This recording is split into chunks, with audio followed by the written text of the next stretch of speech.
संतप्त मानस शांत हों जिनके गुणों के गान में।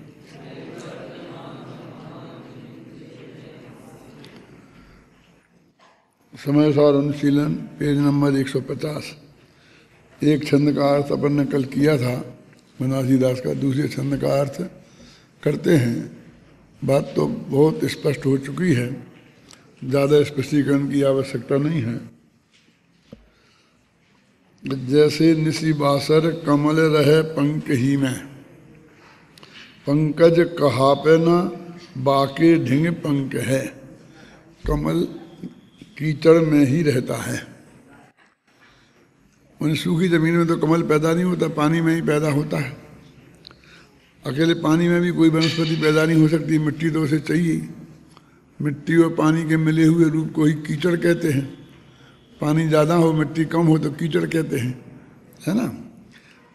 लेकिन वो उसका नाम भी पंकज, पंकज क्यों रखा है कि जो कीचड़ में पैदा हुआ है। पंके जाता पंकजा, है ना। लेकिन न बाके ढिंग पंख है, लेकिन उसके पास कीचड़ नहीं है। वो कीचड़ से बिल्कुल, कमल का जो पत्ता होता है ना, तो उसे पानी भी नहीं रुकता तो कीचड़ कैसे रुकेगा, है ना।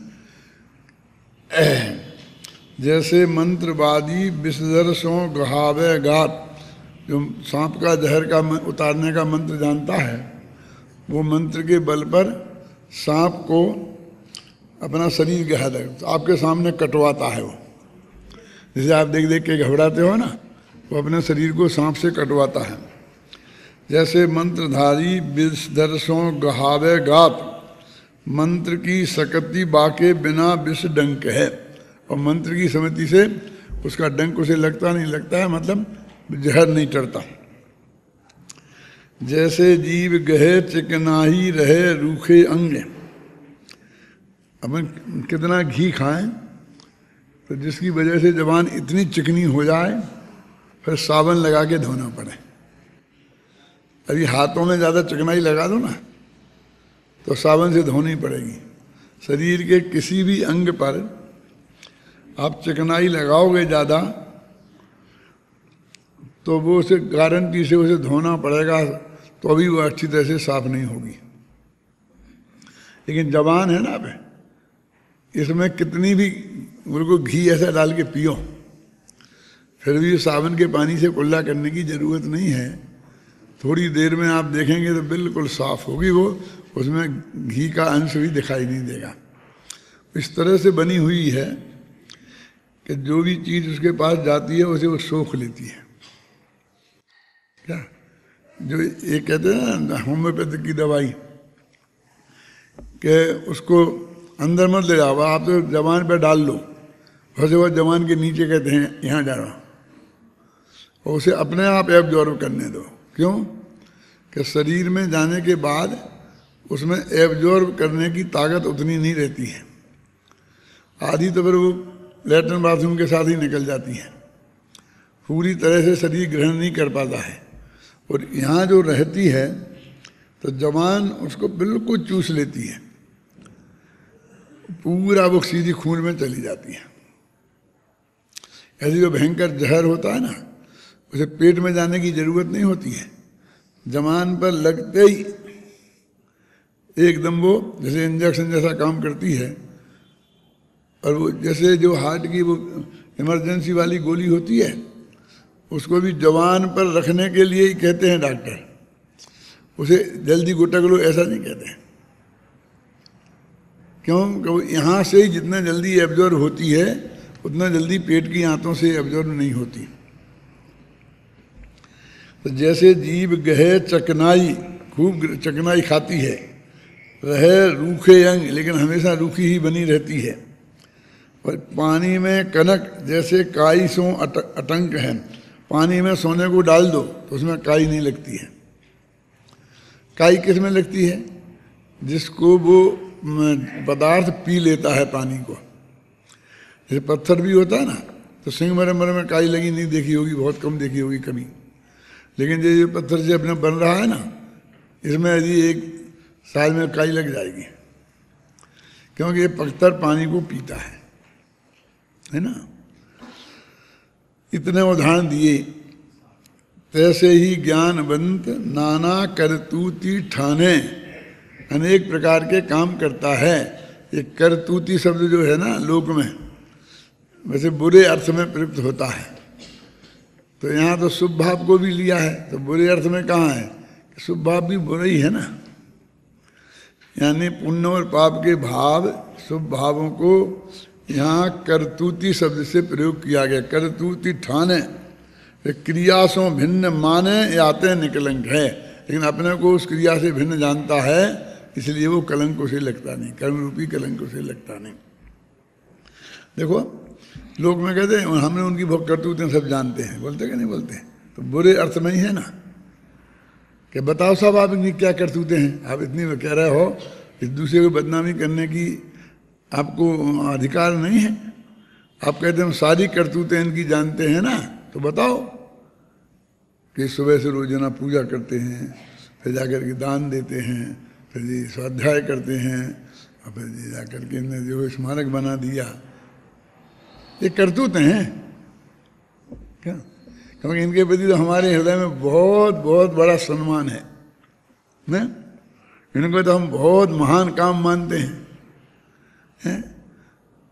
लेकिन वो कहते तुमने ये सब कुछ किया लेकिन आत्मा का अनुभव नहीं किया, तो ये सब करतूत ही है।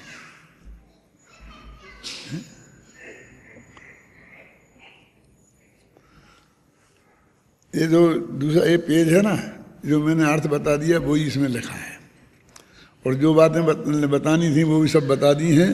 तो आप ये 2 पेज बिल्कुल आसानी से छोड़ सकते हो।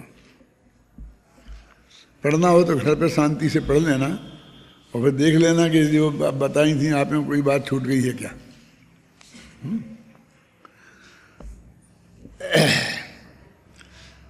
जिन ज्ञान और वैराग्य के सामर्थ्य की चर्चा विगत कलश में की गई है, उन्हीं ज्ञान और वैराग्य के सामर्थ्य का स्वरूप आगामी 2 गाथाओं में सोधान स्पष्ट किया जा रहा है। देखो पिछले में तो गाथा में कोई उदाहरण नहीं दिया था, टीका में भी कोई उदाहरण नहीं दिया था, ये तो बनारसी दास जी ने दिया है और पांडे राजमल जी ने उदाहरण दिए होंगे। मैं एक बात आपसे पूछना चाहता हूं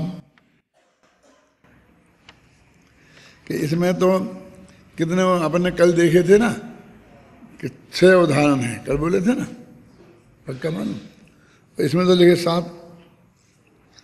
इस प्रकार उक्त छंद में 7 लौकिक उदाहरणों के माध्यम से ज्ञानी को निर्बंध सिद्ध किया गया है। तो कौन बात गलत है, जो कल कही थी वो कि जो आज इसमें लिखी है वो?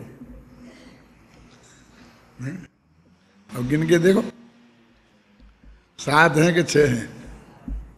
7 हैं। कहाँ है छंद में? लाइन जो है ना वो तो 2-2 में एक दिया है ना, तो एक है ना। कहाँ है, कहाँ ज़्यादा कौन है, क्या बढ़ गया है बोलो? देखो जो 8वां है उसमें क्लियर है ना, जीव गहे चिकनाई और पानी में कनक, ये दोनों एक में पंक्ति में आ गए हैं। इसको बड़ी मान एक पंक्ति भी कह सकते हैं, समझे ना। इसमें 2, इसलिए यहाँ 7 हैं। लिखते हैं तो बहुत विवेक पूर्वक लिखते हैं, जब बोलने में इतना समय नहीं मिलता ना सोचने का, तो उधर ध्यान नहीं जाता है, ख्याल में ही ना। लेकिन जब देखते हैं तो जैसे व्यापारी अपने बच्चे से कहता है ना कि देख सगे बाप से भी पैसा ले तो गिन के लेना और गिन के देना, तो तू व्यापारी का बच्चा है। क्या बात करते हो पापा, आप पर मैं अविश्वास करूं? ये नहीं हो सकता, मेरे से एक काम नहीं होगा और सब कुछ हो सकता है। आप देंगे और कहेंगे कि 10,000 रुपये हैं तो मैं तो बिना के नहीं रखूंगा, फिर नहीं, तो तू व्यापारी का बेटा नहीं है, तू मेरी आज्ञा का पालन नहीं कर रहा है। क्यों? कि मुझे आप पर पक्का भरोसा है ना।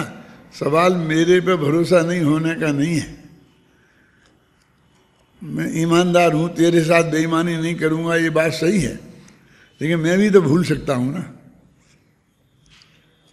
थेयोपसम ज्ञान है ना, केवल ज्ञान तो नहीं है ना। इसलिए वो कहते हैं कि सगे बाप से भी लो तो गिन के लेना और गिन के देना, और जो देता है वो भी ये चाहता है। वो क्यों चाहेगा? उसे तो बुरा लगेगा कि हम गिनेंगे तो। समझदार आदमी तो बुरा नहीं लगेगा, वो समझता है आपने गिन के ओके कर दिया, ठीक है, तो अब भविष्य में उसे कभी ये डर नहीं है कि आप कहेंगे आपने जो नोट दिए थे उसमें एक कम निकला था, हैं? कदाचित आप ना भी कहें और एक कम निकले तो अपनी जेब से पुजा दें, क्योंकि आपकी हिम्मत नहीं पड़े कहने की, लेकिन मन में तो विकल्प खड़ा हो ही जाएगा क्या कि मुझे गिन के लेना चाहिए थे, गिन के लेना चाहिए थे, तो मुझे 100 मेरे माथे मर गए, 100 मेरे माथे मर गए। ऐसे ही फूलचंद सिद्धांत शास्त्री ने मेरे से एक दफे ये बात कही थी कि नमोकार मंत्र भी लिखना, समझे, किताबों छपाते हैं, तो नमोकार मंत्र सामने रखकर उसे देख के लिखना, और प्रूफ रीडिंग करना तो उससे देख के मिलान करके करना, अपनी स्मृति के भरोसे नहीं करना।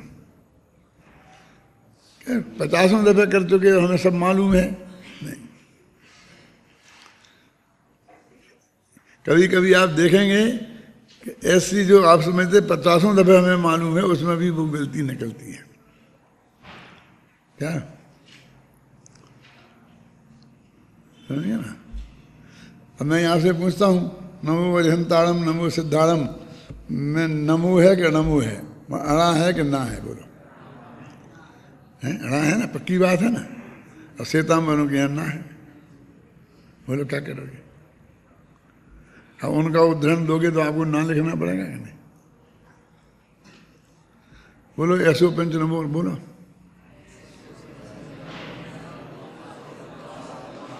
सही, पक्का है ना, गड़बड़ तो नहीं है। ये श्वेतांबरों के नमोकारो है, अपने यहाँ नमो यारो है। अब क्या करोगे आप? श्वेतांबरन का उद्धृत करोगे तो आपको नमोकारो लिखना पड़ेगा। एक क्यों ऐसा अंतर है? अरे एक बात में तो कम से कम एक मत हो जाते। देखो, दिगंबरों की भाषा है सौरसेनी प्राकृत, और श्वेतांबरों की भाषा है मागधी प्राकृत। तो एक सौरसेनी और मागधी का अंतर है। प्राकृत प्राकृत तो सब हैं, लेकिन 4 प्राकृत के भेद हैं, सौरसेनी, पाली, मागधी और अर्धमागधी, है ना? ये 4 प्रकार की प्राकृत हैं। अब इस 4 प्रकार के भेद का आश्रय क्या, आधार क्या? कि जो सूरसेन राजा के राज्य में बोली जाती थी उसे बोलते सौरसेनी। क्या समझे? अब सूरसेन कौन है? ये मथुरा का राजा था, तो मथुरा के आसपास जो बोली जाने वाली है वो सारी प्राकृत है, वो सौरसेनी है।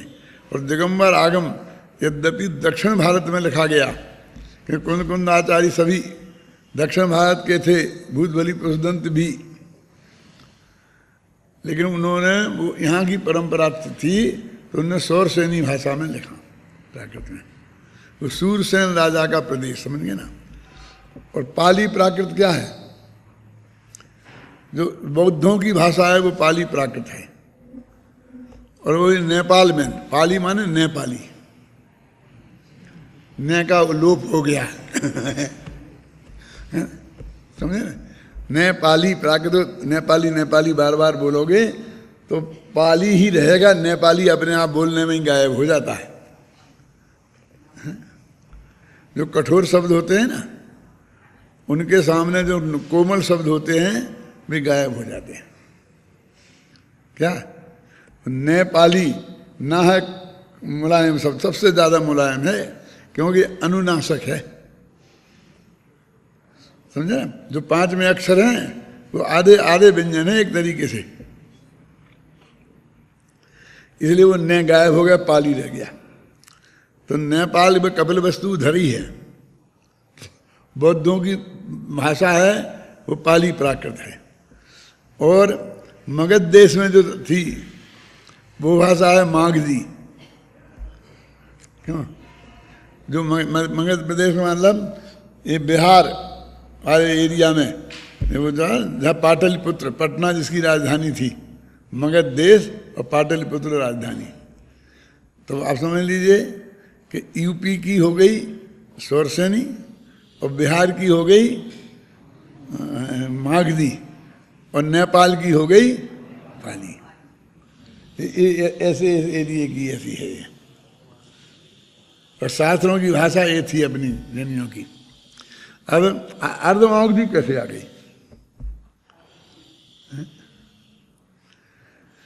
तो पूजन में पढ़ा होगा अर्धमागधी भाष, वो आता नहीं छंद कि तुम्हारा अर्धमागधी। भगवान महावीर की वाणी कैसी थी? तो उन्होंने कहा अर्धमागधी थी। तो अर्धमागधी माने क्या कि वो महावीर ने सारे भारत में विहार किया था। तो जो मगध देश की तो उनकी मुख्य भाषा थी ही, लेकिन वो जहाँ जहाँ विहार किया उन एरियो की शब्द भी उनमें मिलते गए, तो मिक्सचर हो गई। जैसे आज की हिंदी होगी ना, आज अंग्रेजी के शब्द आ गए। अब बोलो स्टेशन हिंदी का है कि अंग्रेजी का है? अपन ने उसे हिंदी का बना लिया कि नहीं? और फिर क्या हिंदी का हो गया कि नहीं हुआ? हो गया। कैसे बना? कि कितनी स्टेशनें निकल गई। यदि अंग्रेजी का होता तो बहुवचन बनाने के लिए स्टेशंस कहते, लेकिन हमने हिंदी की व्याकरण लागू किया ना उसमें, स्टेशन का स्टेशने बहुवचन बनाने के लिए, तो हिंदी हो गई वो। तो ऐसी जो मिक्सचर हो जाती है ना, तो वो हो गई मगध प्रदेश की आधी और आधी हिंदुस्तान के बाकी के सब प्रदेशों की। तो उसको बोलते हैं अर्धमागधी। अब आप कहोगे ये सब चक्कर पड़ने से क्या है? अरे भाई, आप दिगंबर शास्त्र पढ़ोगे तो आपको सोरसेनी का व्याकरण अप्लाई करना पड़ेगा। यदि आप पाली बौद्ध साहित्य पढ़ोगे तो पाली प्राकृत का व्याकरण अलग है, उसको अप्लाई करना पड़ेगा। और यदि आप श्वेतांबर साहित्य पढ़ोगे तो उसे मागधी का व्याकरण उसमें अप्लाई करना पड़ेगा। अंदर समझे ना? ये सब चीज़ें क्यों ये जानना जरूरी है भाषा। इसलिए मैं उनने कहा ना कि नवोकार मंत्र सोरसेनी, उनने सोरसेनी को उन्होंने मागधी बना दिया। वो मागधी का नियम वहाँ लागू होता, सोरसेनी के यहाँ आता है। समय सार की कई गाथाओं में ये चक्कर है। हम जाते हैं विद्यानंद जी के पास तो विद्यानंद जी निकाल के बताते हैं कि देखो देखो आपके ये ऐसा छपा है, ये तो ये नहीं है, ये तो फलानी, ये प्राकृत का नियम के हिसाब से तो ये अणा नहीं होना चाहिए, हाँ ये होना चाहिए, ये होना चाहिए। आधा आता ना अपना आधा शब्द, और कई जगह आता है चेदा आधा, और दूसरा और अप्पा। कई शब्द ऐसे आते हैं कि नहीं आते? तो एक आधा की जगह भी एक दूसरा कोई शब्द आता है। और एक जगह या हैं, हाँ जान दी और जान दिए, ई की मात्रा में। ऐसे बहुत से शब्दों में आप देखेंगे तो दो तरह के प्रयोग हैं। तो मेरे से अब उन्होंने कहा, तो उन्होंने कहा देखो साहब, हमने तो ये जो शब्द रखे हैं इसका संपादन डॉक्टर A.N. उपाध्याय से कराया था। उन्हें स्पेशल देकर, बहुत हैवी चार्ज देकर उनसे सोनगढ़ वालों ने इसका संशोधन कराया था कि हमको तो जो प्राकृत भाषा के हिसाब से सही होना चाहिए। फिर छपाया है तो उनका नाम तो बहुत बड़ा है, उनके सामने में सब रह जाते हैं। A.N. उपाध्याय का नाम आवे, डॉक्टर हीरालाल जैन का नाम आवे, A.N. उपाध्याय का नाम आवे, तो सब फिर चुपचाप मान लेते हैं A.N. उपाध्याय ने किया है तो भाई ठीक है, प्रमाणिक है। तो ये सब चीज़ें तुम्हें भविष्य में पढ़नी पड़ेंगी, जाननी पड़ेंगी, तब तुम उसकी गहराई में जा पाओगे। अभी इतना समझ लो कि नवोकार मंत्र भी लिखना तो देख के लिखना, परीक्षा में नहीं।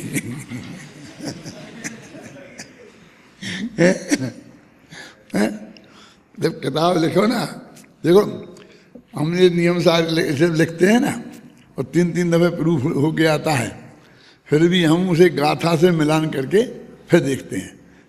छंद हैं, उन छंदों को मिलान करते हैं, फिर दूसरी दफ़े प्रूफ आएगा तो फिर मिलान करेंगे, तीसरी दफ़े आएगा तो तीसरी दफ़े मिलान करेंगे। क्यों? क्योंकि फिर भी बीच में गड़बड़ हो जाती है कभी कभी। क्या इतना शुद्ध छपाने की कोशिश करते हैं खुद मेहनत करके, क्योंकि दूसरा इसमें ध्यान ही नहीं देता, हम क्या करें। और फिर भी उसमें कुछ ना कुछ गलतियां तो रह ही जाती हैं ना। हाँ, जब हो गया ना, अब अपन आगे बढ़ते हैं। जिन ज्ञान और वैराग्य की सामर्थ्य की चर्चा विगत कलश में की गई है, उन्हीं ज्ञान और वैराग्य के सामर्थ्य का स्वरूप आगामी 2 गाथाओं में सुधारण स्पष्ट किया जा रहा है। देखो, इसीलिए क्या है ना, इनने कहा ज्ञान वैराग्य सामर्थ्यम दर्शयति, ये ठीक है। अब में ज्ञान और वैराग्य की सामर्थ्य को बताते हैं। ज्ञान और वैराग्य में लिखा था ना कि ज्ञानी भोग भोगते हुए भी कर्मों से बनते नहीं हैं, एक ज्ञान की सामर्थ्य और वैराग्य का बल जानिए। ज्ञान की सामर्थ्य और वैराग्य का बल है, तो वो कैसे है वो बताते हैं। पढ़ो कहा था, जह विषम विभुजंतो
जय विषम भजंतो, जिस प्रकार विष को खाता हुआ वैद्यो पुरुषो वैद्य पुरुष न मरण व्याधि मृत्यु को प्राप्त नहीं होता, उसी प्रकार पौगल कम्मस्वदयम पोदगल कर्म के उदय को तह भुंजदि भोगता हुआ ज्ञानी नैव बध्यते, ज्ञानी बंध को प्राप्त नहीं होते।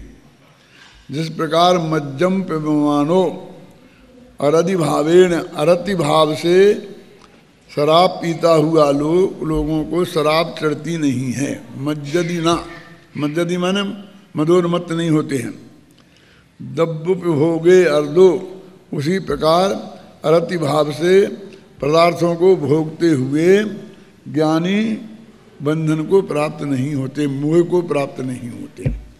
देखो, मूल गाथा में इतनी सी बात कही। ऐसा लगता है उदाहरण दिया जाता है, दृष्टांत, तो दुनिया में दृष्टांत प्रसिद्ध होता है और सिद्धांत अप्रसिद्ध होता है। माने जो सबको मान्य है उस बात का उदाहरण दिया जाता है, और जो वादी को मान्य है और प्रतिवादी को मान्य नहीं है वो सिद्धांत होता है। परीक्षा मुख्य सूत्र में पढ़ा होगा ना, साध्य किसे कहते हैं? बोलो बोलो बोलो, खड़े हो गए बोलो बोलो। इष्टम अबाधितम असिद्धम साध्यम। एक तो वो इष्ट होना चाहिए। इष्ट होना चाहिए का मतलब ये है कि जो समझा रहा है कम से कम उसे तो मान्य हो, उसे इष्ट होना चाहिए, मैंने समझाना इष्ट है उसे, वो उस बात को वो मानता है। और इष्टम अबाधितम, और किसी प्रत्यक्षादि प्रमाण से बाधित नहीं होता हो। इष्टम अबाधितम और असिद्ध होना चाहिए। अब पहले से ही सिद्ध है, अब मिर्ची चरपरी होती है, अब हम सिद्ध करें कि बच्चा बच्चा मान रहा मिर्ची चरपरी, अब क्या सिद्ध करें? हम सिद्ध क्या करें कि वो तो सो बच्चा बच्चा जान रहा है ना कि मिर्ची चरपरी होती है, तो वो असिद्ध होना चाहिए कम से कम किसको? प्रतिवादी को। उसमें लिखा है कि इष्टम पद है वो वादी की अपेक्षा है और असाध्यम पद है वो प्रतिवादी की अपेक्षा है। तो अब देखिए उदाहरण, जहर खाते हुए वैद्य मरते नहीं है, ये जगत को मन है। कुंद कुंद के जमाने में होगा, कुंद कुंद के जमाने में इतने कहने से उनका काम चल जाता होगा। 2000 वर्ष में तो चला नहीं। जहाँ जहाँ उनके टीकाकार उपलब्ध हुए वो भी हम तुम जैसा ही मनुष्य हम देखते हैं, और जैसे जो चीज़ हमें नुकसान करती है वो उसको भी नुकसान करती है।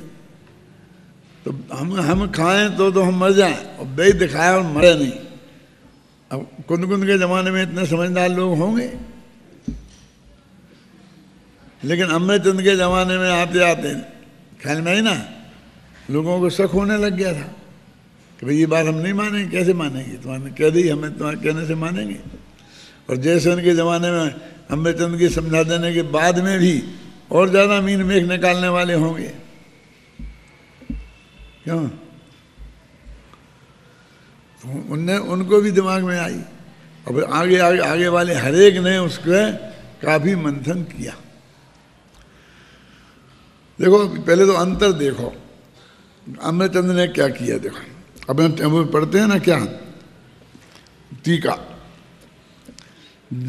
यथा कश्चित विष वैद्या परेशान मरण कालम विषम उपभज्यमानोपि अवोग विद्या सामर्थ्येन निरुद्धत शक्तित्वाद न मिर्यते। क्या बढ़ा दिया इनने? उनने तो कहा था वैद्य, और इनने कह दिया विष वैद्य। एक विशेषण अपनी तरफ से लगा दिया। अब विष वैद्य व वैद्य में क्या फर्क है? बोलो, विष वैद्य वैद्य में क्या फर्क है? जो खासकर जहर का स्पेशलिस्ट है, जैसे कोई आँख के होते, कान के होते, इसके होते, उसके होते ना, तो कुछ लोग जहर के ही स्पेशलिस्ट होते थे उस जमाने में। उस हिंदुस्तान की दो विशेषताएं हैं हिंदुस्तान की पुराने ज़माने से। एक तो ऐसे विदेशी लोग सांपों का देश कहते थे, सपेरों का देश है ये, और सपेरे यहाँ भगवान जैसे पूजे जाते हैं। सांपों की नाग पूजा भी होती है और सपेरों की भी पूजा होती है। एक तो नागों का उपद्रव बहुत होता था, और दूसरा हाथियों का उपद्रव बहुत होता था। राजा के यहाँ हाथी रहते थे सेना के लिए, अभी कभी बाहर निकलते थे और कभी उनका दिमाग खराब हो गया तो जब उपद्रव करते थे तो बहुत दिक्कत है। इसकी वजह से जो व्यक्ति इन दो संकटों से हमें उबार दे बस वो भगवान बन जाता था। मैंने उसे लोग भगवान जैसा मानने लगते थे, और हर भगवान को ये जरूरी है कि वो दो काम जरूर करे साहित्य में। देखो श्री कृष्ण नाग को दमन किया, हाथी को बुद्धो बनाया। महावीर ने हाथी के साथ लड़ाई करी और सांप के साथ। दो कहानी जुड़ी कि नहीं जुड़ी? क्योंकि जनता इनसे बहुत परेशान रहती थी और हर एक के बस की बात नहीं थी। तो राजा का ही काम था, वो राजा ही के हाथी हुआ करते थे हैं। तो अब जब जहाँ पर सांपों की पूजा होती हो वहाँ कोई मारेगा कैसे सांप को? तो हिंदुस्तान अहिंसक देश था, सांपों को मारते नहीं थे। चीन वाले तो मार के खा जाते हैं, जिंदा ही खा जाते हैं। उन्हें कहा को डर, उनसे सांप डरे। जैसे अपन ककड़ी का जो ऊपर विष होता है ना, और उसको वो रहीमन खीरा रहीमन कड़ुए मुखन को चाहियत यही सजाए। खीरा का मुख काट के मलियत नमक लगाए। मुंह काट के नमक लगा के मलते हैं ना, फिर फेंक देते हैं। खीरा का मुख काट के मलियत नमक लगाए, और क्या रहीमन कड़वे मुखन को चाहियत यही सजाए। जो कड़वा बोलेंगे उनको ऐसी सजा मिलेगी। हैं?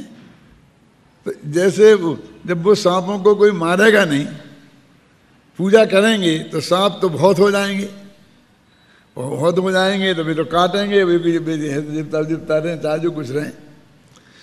इसलिए जो विष के वैद्य थे, जो सांप को उतारने में माहिर थे, तो इन्होंने उसे विष वैद्य लिया, और जैसे ने गारुड़ी वैद्य लिया, वो होता मंत्र से उतारने वाले जहर, माने वो जहर का इलाज करने वाले जो डॉक्टर हैं। किसी को जहर, तो जहर का यही संभावनाएं होती थी, कभी सांप ने काट खाया, सांप ने काट खाया, सांप का काटे, कहते बच्चू का काटे रोवे और सांप का काटे सोवे।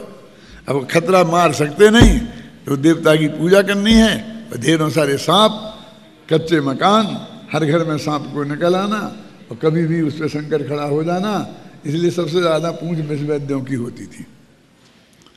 ये मतलब ये विष वैद्य अलग होते थे, समझे ना, उनको पूरा कोर्स करना जरूरी नहीं है। और कौन कौन सी औषधियाँ हैं जिससे विष को उतारा जा सकता है, विष के असर को कम किया जा सकता है, तो उन्होंने तो वैद्य की जगह विष वैद्य कर दिया क्या। और फिर क्या लिखा देखो कि भाई वो विष को खाते हुए मरता नहीं है, तो उन्हें कैसे, अमोघ विद्या सामर्थ्य ने निरुद्धत शक्ति, कि उनके पास कोई, अपन बोलते हैं अमोघ शस्त्र है, अमोघ औषधि, रामबाण औषधि, अमोघ, अब समझे ना। तो कहते हैं उनके पास कोई ऐसी शक्ति है, अमोघ विद्या की है, कि सामर्थ्य से वो वैद्य कि जो विष की सब बातें जानता है, और उसके पास विष को दूर करने की अमोघ, अमोघ माने अचूक, अचूक विद्या जिसके पास है, ऐसा वैद्य यदि जहर खा ले तो मरता नहीं है। अब लोगों को कुछ लगा कि हाँ अब ठीक है, उसके धोखे में तुम मत खा लेना। मैं तो ये कहता हूँ, इसमें लिखा है कि जिस तरह वैद्य पुरुष जहर खाने से मरता नहीं है, ये समय सार पढ़ के कोई वैद्य दीपक जी को कह देना सावधान रहे और जहर खा ले तो मर जाएगा भैया। कुंद ने जो उदाहरण दिया है वो उसका अमय चंद्र ने अर्थ किया, कौन, विष वैद्य और अमोघ विद्या की सामर्थ्य जिसके पास है? देखो अब पढ़ो, यथा कश्चित विष वैद्या, संस्कृत में पढ़ो, हिंदी में पढ़ लेना। परेशान मरण काले मरण कारणम, दूसरों के लिए जो मरण का कारण है, ऐसा विषम, ऐसे विष को खाते हुए, विष भी तो कई तरह के होते हैं ना, अमोघ विद्या की सामर्थ्य से उसकी शक्ति को जिसने रोक दिया है, इसलिए वैद्य मरता नहीं है। अब तथा अज्ञानी नाम, अज्ञानी को जो रागादि का सद्भाव बंध के कारण है, अब पुद्गल कर्मोदय के उपाय को भोगते हुए भी अमोघ ज्ञान की सामर्थ्य, वहाँ अमोघ विद्या थी और इनके पास अमोघ सम्यक ज्ञान, अमोघ विज्ञान है कि सामर्थ्य से, और रागादि भावानाम, भावे रागादि भावों के होने पर भी सती निरुद्धत शक्तित्वाद, उसकी शक्ति को निरुद्ध कर देने से ज्ञानी बनते नहीं हैं। ये हो गया एक निपटा अमृतचंद का। अब दूसरा कि इसमें लिखा ना, जय मज्जो अरधि भावेन, कि शराब अरुचिपूर्वक पिए तो उसे शराब नहीं चढ़ती, और रुचिपूर्वक पिए तो चढ़ती है। अब ये इसमें भी अब 2 बोतल पिला दे और कैसे नहीं चढ़ेगी। देखो एक सचमुच ऐसा गुण है उसमें, जो ये जानकर रुचिपूर्वक कि मुझे थोड़ा नशा चाहिए और नशा चढ़े, इसके लिए शराब पीता है, उसे जैसी शराब चढ़ती है। जो अरुचि भाव से दवाई के रूप में, किसी रूप में यदि पीता है, उसे वैसी नहीं चढ़ती। इसका मैं साक्षी हूँ, मैंने शराब नहीं पी कभी, घबराना नहीं। जब हम बमीना में दुकान करते थे, होली का समय था, तो कुछ जो हमारे बराबरी के दोस्त थे, तो वो घूमने जाते करते थे, तो वहाँ उन्होंने वो भांग घोंटी थी, भांग दूध की वो बनाते थे, क्या दूध की ठंडाई, और ठंडाई में वो भांग डाल देते थे, क्या नहीं ना।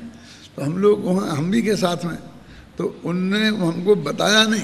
वो कहते नहीं नहीं, जो लोग नहीं पीते हैं उनको बिना भांग की बनाई जाती है, और जो पीते हैं उन्हें भांग डाल के बनाई जाती है। तो वो हमारी जो हमें पिलाई उसमें भी भांग उनने डाल दी होगी।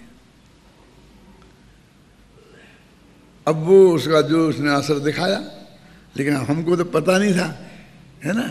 तो हम आकर के हम अपने दुकान पे बैठे और हमें तो कुछ पता नहीं, कुछ नहीं। लेकिन वो जब तक हमें पता नहीं चला, किसी को पता नहीं चला, हम काम करते रहे। इतने में उन्हीं जिन लोगों ने पिलाई थी उसमें से एक आया और बोला, अच्छा शास्त्री जी बहुत डोल रहे हो। उसने ऐसा कहा कि अरे आप तो डोल रहे हो। मैं क्या क्या क्या क्या डोल रहे?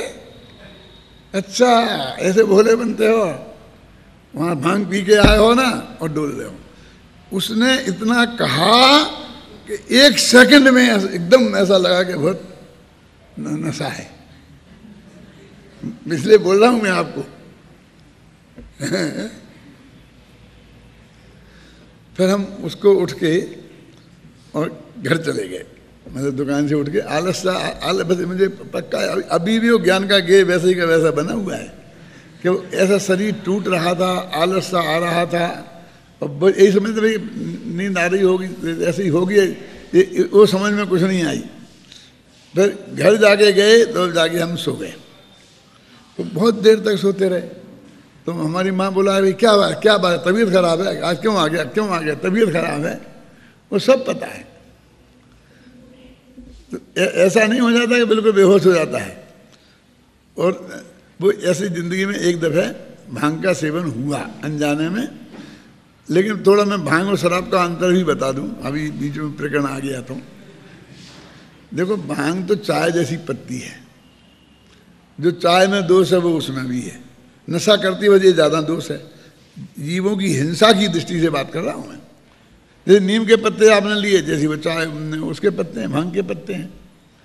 लेकिन शराब तो अनंतों जीवों के घात करके बनाई जाती है, सड़ा कर वस्तुओं को। इसलिए हिंसा की दृष्टि से भांग से शराब ज़्यादा खतरनाक है।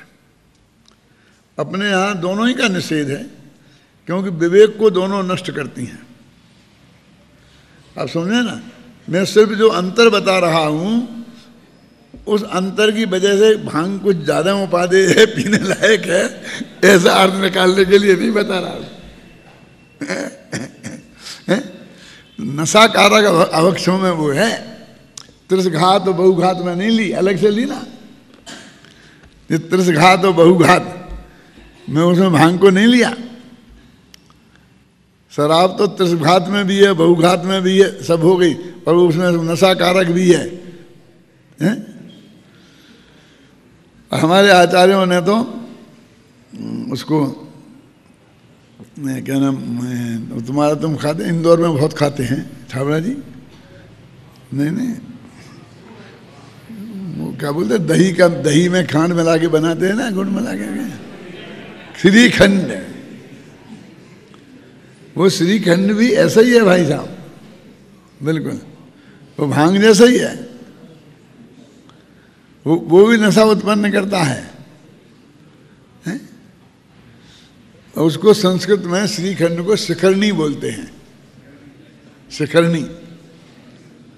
वो मदिरा के अर्थ, शराब के अर्थ में ही प्रयुक्त होती है। हिंदुस्तान में जो चलती थी वो शिखरणी जो बोलते हैं ना, अपने यहाँ एक छंद भी शिखरणी है जिसमें महावीर अष्टांग स्तोत्र है। उस छंद का नाम शिखरणी क्यों पड़ा? कि उसे ऐसे गाना चाहिए कि जैसे तुमने एक बोतल शराब पी रखी हो, नहीं समझे ना। यदि ये चैतन्य को समझ गया, शिखरणी मतलब वो उस छंद का नाम उस शिखरणी इसलिए पड़ा है। संस्कृत में जो छंदों के नाम हैं वो बराबर ऐसे ही हैं। मंदाक्रांता, मंद गति चले और आक्रमण करती हुई। हिंदी का कोई मंदाक्रांता सुना सकते हो? प्रिय पति वह मेरा, प्राण प्यारा कहाँ है, दुख जल निधि डूबी का सहारा कहाँ है, जिसे देख मैं आज तक जी सकी हूँ। किसका है मालूम? ये प्रिय प्रवास नामक महाकाव्य है हिंदी में एक, जो संस्कृत छंदों में लिखा गया है। और उसका लेखक कौन है? हरि औध। हरि औध माने उपाध्याय सिंह, अयोध्या सिंह उपाध्याय। हरि माने सिंह, हरि माने शेर होता है ना, और औध माने अयोध्या, तो अयोध्या सिंह, उनने अपना नाम रख लिया था हरि औध। क्या नाम रखा था? हरि औध माने अयोध्या सिंह उपाध्याय हरि औध। उन्होंने संस्कृत के छंदों में एक हिंदी का महाकाव्य लिखा जिसका नाम प्रिय प्रवास है। प्रिय माने अपना जो प्रिय हैं उसको, प्रवास माने वो प्रदेश गया, तो उस वक्त जो उनकी हालत भई उसका वर्णन है उसमें। तो श्री कृष्ण वृंदावन से जब मथुरा गए राजनीति करने, तो वो माँ क्या नाम था उनकी? माँ पाला था इसने, यशोदा और गोपियां, राधा, वही सारी गोपियां, इनके प्रिय का प्रवास, इनका जो प्रिय था वो परदेश गया। उस वक्त वृंदावन से मथुरा परदेश ही था, क्योंकि राजनीति का अड्डा था, समझे ना। तो वो कहते प्रिय का प्रवास माने उसमें और कोई वर्णन नहीं है, बस वही यही वर्णन है कि गोपियां रो रही हैं और वो यशोदा रो रही है, सब रो रही, वही। और उसमें जो यशोदा माता का वर्णन है कि वो कह रही है कि प्रिय पति वह, अपने पति से, प्रिय पति वह मेरा, प्राण प्यारा कहाँ है, दुख जल निधि डूबी का सहारा कहाँ है, जिसे देख मैं आज तक जी रही हूँ, मेरे जीवन का वह सहारा कहाँ है ना। वो वियोग काव्य है, वियोग श्रृंगार का सर्वोत्कृष्ट काव्य माना गया उसे हिंदी साहित्य में। अब अपन को अपने जैनियों में खोजना है तो कहाँ से खोजोगे? शांति पाठ में मिल जाएगा, है ना। शांति पाठ है ना पुराना, शील गुणा में संयमधारी शांति, उसमें मिलेगा ये छंद। हो पठन सुखदाल,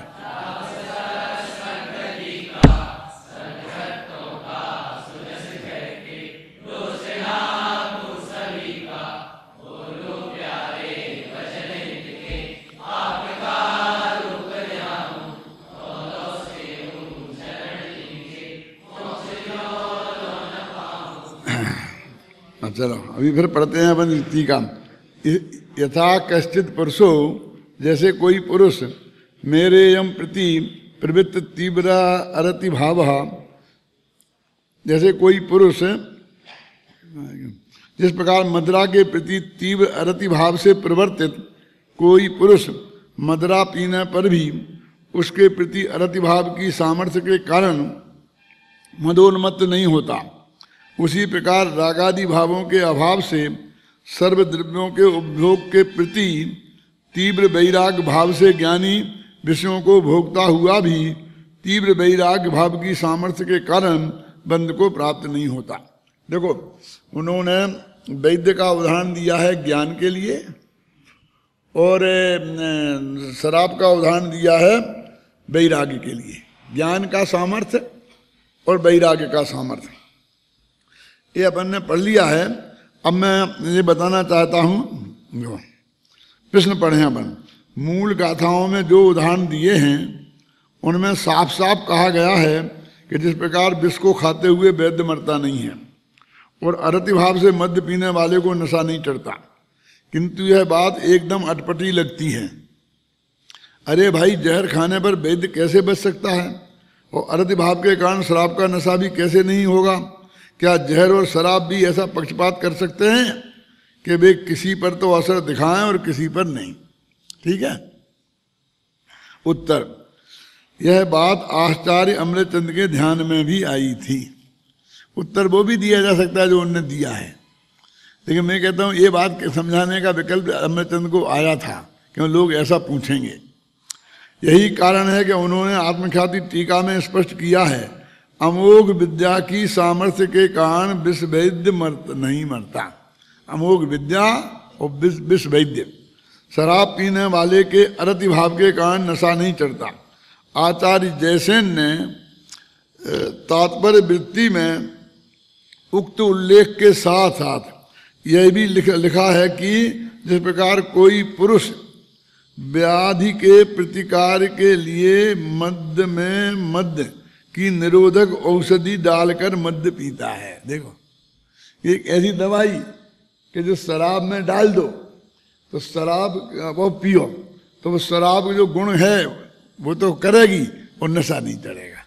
अब मद्य निरोधक औषधि, इनने ये बात और डाली उसमें, उनने वो विश्व वैद्य से काम चला लिया। विश्व वैद्य पिएगा तो समझदारी से ही पिएगा ना, कि क्या समझदारी करेगा वो, कि ये समझदारी करेगा कि ऐसी कोई दवाई होगी जो शराब पिए और नशा नहीं चढ़े और वो शराब का जो लाभ है वो प्राप्त हो जाए।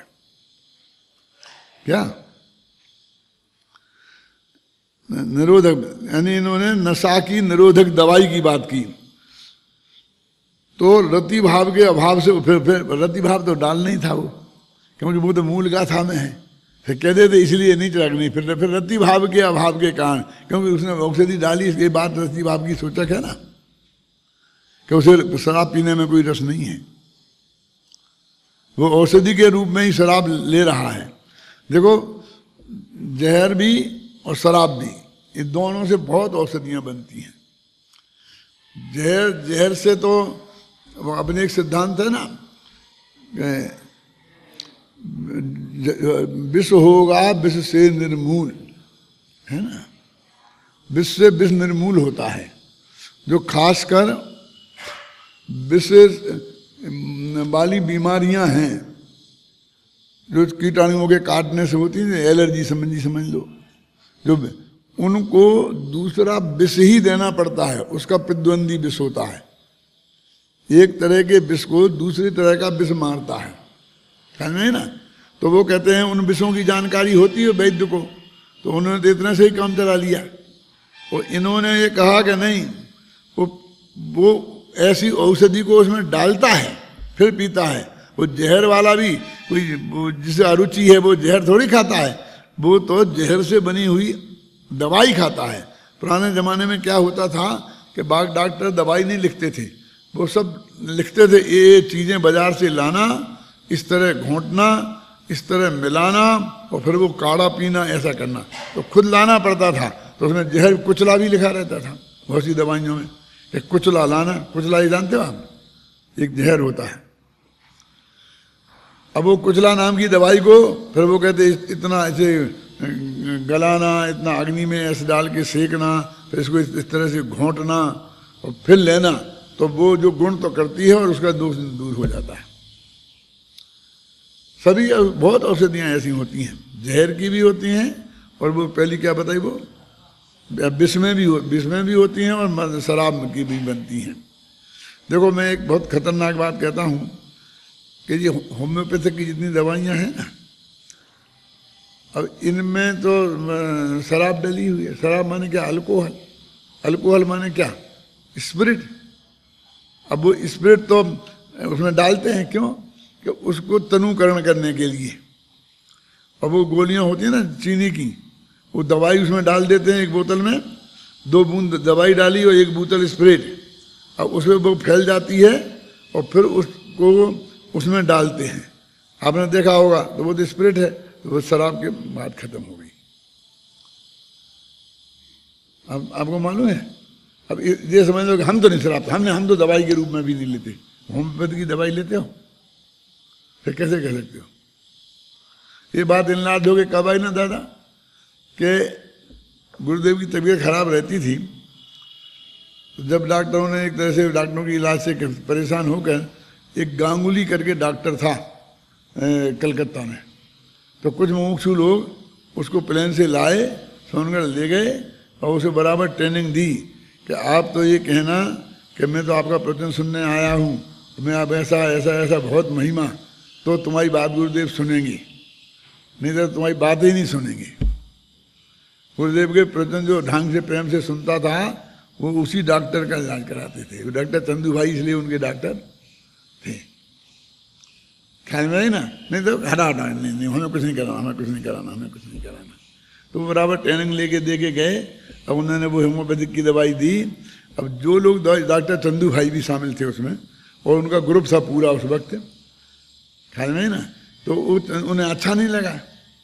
तो उस ग्रुप वाले ने जा कर के गुरुदेव के कान में ये भरा कि साहब इसमें ये अल्कोहल होता है। क्या? एक बिल्कुल सच्ची घटना बता रहा हूँ मैं आपको। गुरुदेव ने हटा, 1 मिनट में हटा दी। अब उनके क्या किया, अब हम लोग गए उनके पास, हम भी शामिल थे उसमें, हम गए उनके पास, तुमने ऐसा क्यों किया?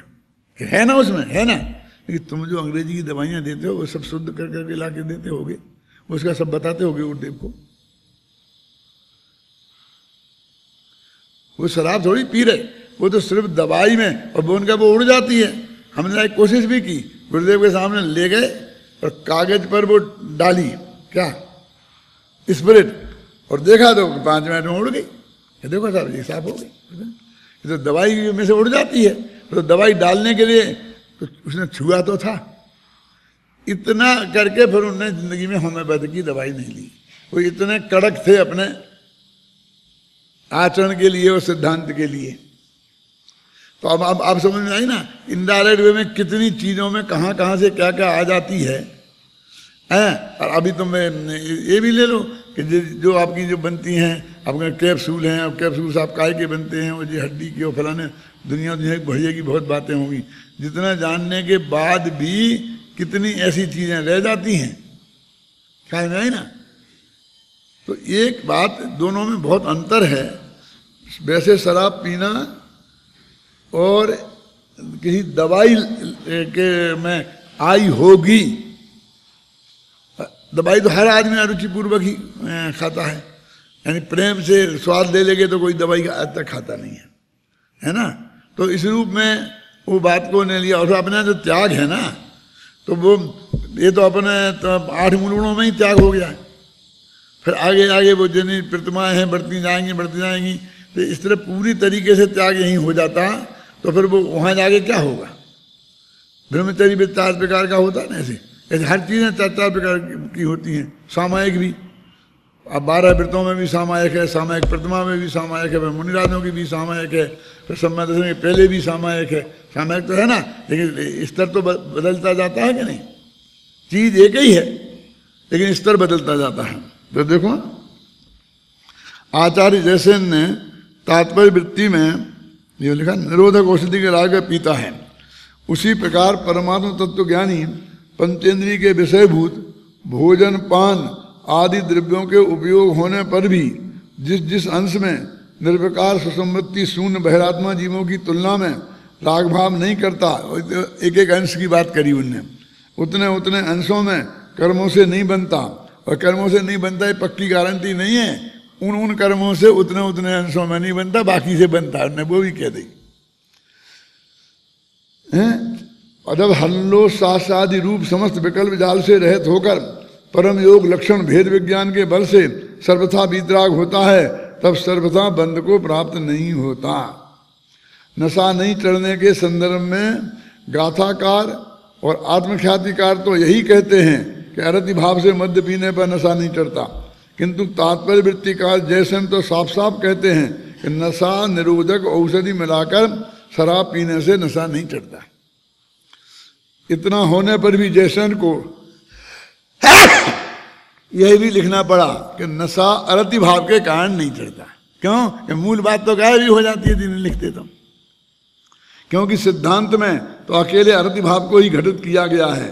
इसके अतिरिक्त जयसेन ने अबंध के तारतम्य को भी स्पष्ट किया है।